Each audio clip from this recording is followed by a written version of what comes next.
Apply process के बारे में। जी हाँ दोस्तों, झारखंड स्टाफ सिलेक्शन कमीशन ने यहाँ पर एएनएम के 3181 खाली पदों को भरने के लिए नोटिफिकेशन रिलीज किया हुआ है।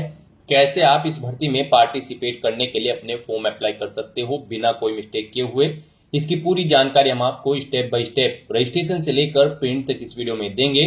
बस आपको इस वीडियो को स्किप किए बिना शुरू से लेकर एंड तक देखना है।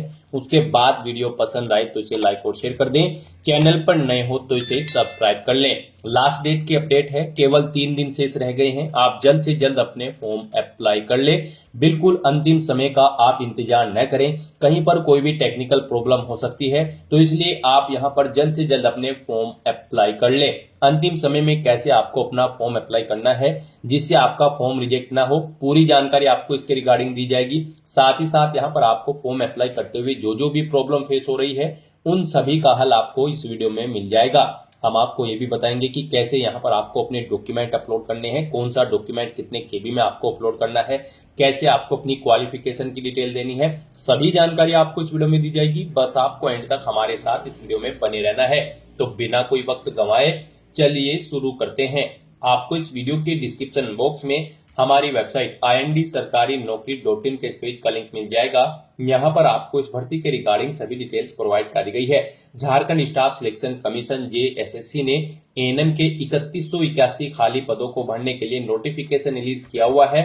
आप यहां पर 10 सितंबर 2025 तक अपने फॉर्म अप्लाई कर सकते हैं। लास्ट डेट की अपडेट है, केवल 3 दिन शेष रह गए हैं। आप जल्द से जल्द अपना फॉर्म अप्लाई कर लें। यहां पर आप ऑल इंडिया से ऑनलाइन मोड में अप्लाई कर सकते हो। 18 से 40 साल आपकी आयु सीमा रखी गई है।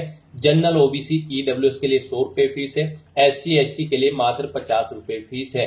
यहाँ पर अप्लाई करने के लिए आपको इस पेज को नीचे स्क्रॉल डाउन करते हुए इंपोर्टेंट लिंक सेक्शन में आना है। ऑफिशियल नोटिफिकेशन रेगुलर PDF और ऑफिशियल नोटिफिकेशन बैकलॉग PDF के लिंक पर क्लिक करके इस भर्ती के नोटिफिकेशंस को ओपन कर लेना है और इनमें से आपको पूरी डिटेल रीड कर लेनी है। यहाँ पर आपको सभी डिटेल्स प्रोवाइड कर दी गई है, जैसे कि क्या पोस्ट का नाम है, कितनी उसके लिए नंबर ऑफ वैकेंसीज है, कैसे आप अप्लाई कर सकते हो, कब से कब तक आप अप्लाई कर सकते हो, क्या आपका एलिजिबिलिटी क्राइटेरिया होना चाहिए, पूरी जानकारी आपको इन नोटिफिकेशंस में दे दी गई है। आप सभी डिटेल्स यहाँ से रीड करें, उसके बाद अपने फॉर्म अप्लाई कर लें। फॉर्म अप्लाई करने के लिए भी आपको हमारी वेबसाइट के इसी पेज पर ही अप्लाई ऑनलाइन का ये लिंक दिया गया है। जैसे ही आप इस लिंक पर क्लिक करेंगे तो आपके सामने यहाँ पर झारखंड स्टाफ सिलेक्शन कमीशन का ये ऑफिशियल पोर्टल ओपन होगा। गाइस, यहाँ पर अगर आपने पहले से रजिस्ट्रेशन कर रखा है तो आपको अपना रजिस्ट्रेशन नंबर एंटर करना है, पासवर्ड एंटर करना है, ये कैप्चा कोड यहाँ पर एंटर करना है और लॉगिन की स्टेप पर क्लिक करते हुए आपको अपने डैशबोर्ड में लॉगिन करके अपना फॉर्म अप्लाई कर लेना है। और अगर आप इस भर्ती के लिए फर्स्ट टाइम अप्लाई करने जा रहे हो तो सबसे पहले यहाँ पर आपको अपना रजिस्ट्रेशन करना होगा। उसके लिए आपको रजिस्ट्रेशन की टैब दी गई है, आप इस टैब पर क्लिक करें। आपके सामने यहाँ पर रजिस्ट्रेशन का फॉर्म ओपन होगा। अब यहाँ पर आपको अपनी बेसिक डिटेल्स प्रोवाइड करते हुए अपना रजिस्ट्रेशन करना होगा। सबसे पहले आपको अपना फर्स्ट नेम देना है, फिर मिडिल नेम, फिर last name. Middle name last name नहीं है तो इन कॉलम को खाली छोड़ दें। फिर यहाँ पर आपको आपका कंप्लीट नेम शो कर दिया जाएगा, जो नेम यहाँ पर आप फिल करेंगे। उसके बाद यहाँ पर आपको अपना मोबाइल नंबर एंटर करना है, अपनी ईमेल आईडी आपको यहाँ पर एंटर करनी है। आप भारतीय नागरिक है तो यस करेंगे, नहीं तो नो ऑप्शन सिलेक्ट करेंगे। अपनी डेट ऑफ बर्थ सिलेक्ट करेंगे, ये कैप्चा कोड आप यहाँ पर एंटर करेंगे और फिर आप रजिस्टर नाउ के इस ऑप्शन पर क्लिक कर देंगे। फिर यहाँ पर आपके मोबाइल नंबर पर एक OTP सबमिट किया गया है, वो OTP आपको यहाँ पर एंटर करना है और उसके बाद सबमिट के इस ऑप्शन पर क्लिक कर देना है। इस तरह से यहाँ पर आपका रजिस्ट्रेशन सक्सेसफुली कंप्लीट हो चुका है। एक रजिस्ट्रेशन नंबर और पासवर्ड यहाँ पर आपको प्रोवाइड कर दिया गया है। ये रजिस्ट्रेशन नंबर और पासवर्ड आपके रजिस्टर्ड मोबाइल नंबर और ईमेल आईडी पर भी सबमिट कर दिए गए होंगे। आपको इन्हें केयरफुली नोट डाउन करके रख लेना है फ्यूचर यूज के लिए। और यहाँ पर आपको अब इनका यूज करते हुए अपने अकाउंट में लॉगिन करना है। आपको यहाँ पर अपना रजिस्ट्रेशन नंबर एंटर करना है, ये पासवर्ड आपको यहाँ पर एंटर करना है, ये कैप्चा कोड यहाँ पर एंटर करना है और लॉगिन के इस टैब पर क्लिक कर देना है। लॉगिन होने के बाद आपके सामने आपका डैशबोर्ड कुछ इस तरह से शो होगा। अब गाइस, यहाँ पर आपका फॉर्म स्टार्ट हो चुका है। आपको यहाँ पर 8 स्टेप्स को कंप्लीट करते हुए अपना फॉर्म कंप्लीट करना है। सबसे पहले यहाँ पर आपको अपनी पर्सनल डिटेल देनी है। उसके बाद यहाँ पर आपको अपनी कुछ अन्य डिटेल देनी है, क्वालिफिकेशन की डिटेल देनी है, एक्सपीरियंस की, फीस पेमेंट करना है, फोटो और सिग्नेचर अपलोड करने हैं, डॉक्यूमेंट, और फिर आपको अपने फॉर्म का प्रीव्यू चेकआउट करते हुए इसे सबमिट कर देना है। इस तरह से यहाँ पर आपका एप्लीकेशन फॉर्म कंप्लीट होगा। तो यहाँ पर अब आपको अपनी पर्सनल इन्फॉर्मेशन देनी है। आपका फॉर्म स्टार्ट हो चुका है। यहाँ पर आपसे पूछा गया है कि क्या आपका निवास झारखंड स्टेट में है। अगर है तो आप यस करेंगे, नहीं तो आप नो के इस ऑप्शन पर क्लिक करके इसे सिलेक्ट कर लेंगे। अगर आप नो ऑप्शन सिलेक्ट करते हैं तो फिर यहाँ पर आप चाहे किसी भी कैटेगरी से हो, आपको इस भर्ती प्रोसेस के दौरान अनरिजर्व यानी कि जनरल कैटेगरी में काउंट किया जाएगा। और यहाँ पर अगर आप झारखंड स्टेट के कैंडिडेट हैं, आप ये सिलेक्ट करते हैं, फिर आपको अपना यहाँ पर डिस्ट्रिक्ट सिलेक्ट कर लेना है। उसके बाद आपको वैकेंसी का टाइप सिलेक्ट करना है। रेगुलर एंड बैकलॉग की ये वैकेंसी है, आप इसे सिलेक्ट करें। उसके बाद यहाँ पर आपको अपने फादर का नाम एंटर करना है, अपनी मदर का नाम आपको एंटर करना है, अपना जेंडर यहाँ पर आपको सिलेक्ट करना है, आप मेल हो या फिर फीमेल। फीमेल ही यहाँ पर आपको ऑप्शन मिलेगा, केवल फीमेल के लिए भर्ती है एएनएम की। तो यहाँ पर आप फीमेल के इस ऑप्शन पर क्लिक करें। केवल फीमेल कैंडिडेट, केवल महिलाएं ही इस भर्ती के लिए आवेदन कर सकती हैं। फिर यहाँ पर आपको अपना मैरिटल स्टेटस सिलेक्ट करना है, आप मैरिड हो या फिर अनमैरिड हो। अगर आप मैरिड हो तो फिर यहाँ पर आपको अपने हस्बैंड का नाम देना होगा, अनमैरिड हो तो फिर आपको नाम नहीं देना है। उसके बाद यहाँ पर आपको अपना 12 डिजिट का आधार कार्ड नंबर एंटर करना है। आपकी बॉडी पर कोई कट या तिल का निशान है तो उस पैलेस का नाम यहाँ पर आपको देना होगा। 2 पैलेस के नाम देने हैं, नहीं है तो यहाँ पर आप नो मार्क एंटर कर सकते हैं। फिर यहाँ पर गाइस आपको अपना एड्रेस एंटर करना है। आप अपना परमानेंट एड्रेस यहाँ पर एंटर करें। उसके बाद आप अपना कोरोस्पोंडेंस एड्रेस यहाँ पर एंटर करें। और अगर आपका कोरोस्पोंडेंस एड्रेस आपके परमानेंट एड्रेस के अकॉर्डिंग सेम है तो आप इस चेकबॉक्स को ओके कर दें। ऑटोमेटिकली आपका कोरोस्पोंडेंस एड्रेस आपके परमानेंट एड्रेस के अकॉर्डिंग फिल हो जाएगा, जो आप परमानेंट एड्रेस में एड्रेस फिल करेंगे। उसके बाद आपको इस चेकबॉक्स को ओके करना है और फिर अपडेट के इस ऑप्शन पर क्लिक कर देना है। फिर आपके सामने कुछ इस तरह से इंटरफेस ओपन होगा। अब यहाँ पर आपको अपनी कैटेगरी सिलेक्ट करनी है। उसके बाद यहाँ पर आपसे पूछा गया है कि क्या आप ई एक्स सर्विसमैन हैं। अगर हैं तो आप यस करेंगे और फिर उसकी डिटेल यहाँ पर प्रोवाइड कराएंगे, जैसे कि कब से कब तक आपने सर्विस की है वो डेट आपको सिलेक्ट कर लेनी है। अपना सर्विस का सर्टिफिकेट नंबर यहाँ पर आपको देना होगा और फिर यहाँ पर आपको ये सर्टिफिकेट इस अथॉरिटी ने इशू किया है उस अथॉरिटी की डेजिग्नेशन यहाँ पर आपको देनी होगी। और गाइज अगर आप यहाँ पर ई एक्स सर्विसमैन नहीं है तो सिंपली यहाँ पर आप नो ऑप्शन सिलेक्ट करें। फिर यहाँ पर आपसे पूछा गया कि क्या आप फिजिकली डिसेबल्ड हैं और आपकी डिसेबिलिटी 40% से अबव है। अगर है तो आप यस करेंगे और फिर उसकी डिटेल देंगे, जैसे कि यहाँ पर आपको अपनी डिसेबिलिटी का टाइप सिलेक्ट करना है, उसका सर्टिफिकेट नंबर यहाँ पर आपको देना होगा और फिर यहाँ पर आपको वो कब इशू हुआ है वो डेट सिलेक्ट करनी होगी, किसने इशू किया है, किस अथॉरिटी ने, वो यहाँ पर आपको एंटर करना होगा। और अगर आप यहाँ पर फिजिकली डिसेबल्ड कैंडिडेट नहीं है, सिंपली यहाँ पर आप नो ऑप्शन सिलेक्ट करेंगे, आगे की डिटेल फिर आपको नहीं देनी होगी। फिर आपसे पूछा गया कि क्या आप स्पोर्ट कोटा के अंतर्गत आते हैं। अगर आप आते हैं तो यस करें और फिर उसकी डिटेल यहाँ पर आप प्रोवाइड कराएं, जैसे कि यहाँ पर आपको बताना है कंपटीशन लेवल सिलेक्ट करना है, आप यहाँ पर किस कंपटीशन के लिए खेले हो स्पोर्ट, फिर आपको स्पोर्ट सर्टिफिकेट नंबर देना है, सर्टिफिकेट कब इशू हुआ है वो डेट आपको सिलेक्ट कर लेनी है। और अगर आप यहाँ पर स्पोर्ट पर्सन नहीं है तो सिंपली यहाँ पर आप नो ऑप्शन सिलेक्ट करेंगे। उसके बाद आपको इस पेज को नीचे स्क्रॉल डाउन करना है और फिर यहाँ पर आपको इस चेकबॉक्स को ओके करना है और अपडेट के इस ऑप्शन पर क्लिक कर देना है। नेक्स्ट आपके सामने कुछ इस तरह से इंटरफेस ओपन होगा। अब यहाँ पर आपको अपने एक्सपीरियंस और क्वालिफिकेशन की डिटेल प्रोवाइड करनी है। गाइस यहाँ पर सबसे पहले आपसे पूछा गया है क्या आपने अपनी 10वीं क्लास 45% मार्क्स या फिर इससे ज्यादा मार्क्स के साथ पास आउट की है।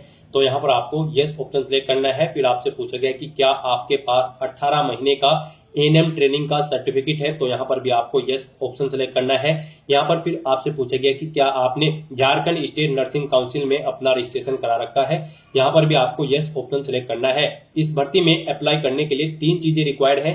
आपका 10वीं क्लास पास आउट होना जरूरी है 45% मार्क्स के साथ या फिर इससे ज्यादा मार्क्स के साथ, प्लस आपके पास यहाँ पर 18 महीने का एएनएम ट्रेनिंग का सर्टिफिकेट होना चाहिए और आपका रजिस्ट्रेशन होना चाहिए झारखंड स्टेट नर्सिंग काउंसिल में। ये 3 चीजें रिक्वायर्ड है इस भर्ती में अप्लाई करने के लिए। तो यहाँ पर आपको यस ऑप्शन सेलेक्ट करने हैं। फिर आपको अपने रजिस्ट्रेशन का नंबर यहाँ पर देना है। उसके बाद कब आपको इशू आता आपका रजिस्ट्रेशन नंबर, वो यहाँ पर डेट सेलेक्ट कर लेनी है। किस अथॉरिटी ने इशू किया था उसकी डेजिग्नेशन यहाँ पर आपको देनी है। यहाँ पर फिर आपको आपकी एजुकेशनल क्वालिफिकेशन और जो रिक्वायर्ड क्वालिफिकेशन है उनकी डिटेल प्रोवाइड कर दी गई है।